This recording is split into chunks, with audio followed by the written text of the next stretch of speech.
বন্ধুরা, আজকে আমি আলু পরোটা বানিয়ে নিব। প্রথমে আটাটা ভালো করে মেখে রুটিটা বানিয়ে নিয়েছি। এখন আমি আলু দিয়ে দিচ্ছি,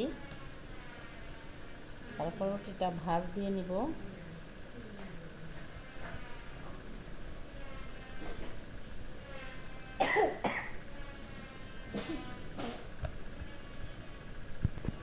আমি সবগুলো রুটি এভাবে বানিয়ে নিব।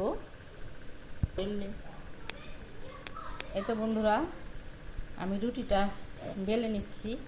একে একে সব রুটিগুলো এরকম করে বেলে নিব।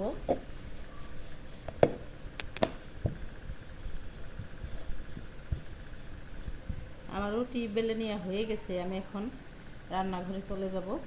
রুটি আমি চুলাটা জ্বালিয়ে নিয়ে তেলটা দিয়ে দিলাম।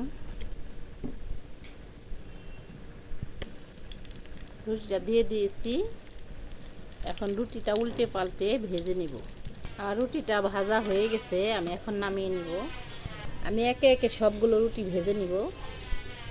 আমার সবগুলো রুটি ভাজা হয়ে গেছে, আমি এখন নামিয়ে নিয়েছি। এই তো দেখুন বন্ধুরা, ভালো থাকবেন সবাই। আল্লাহ হাফেজ।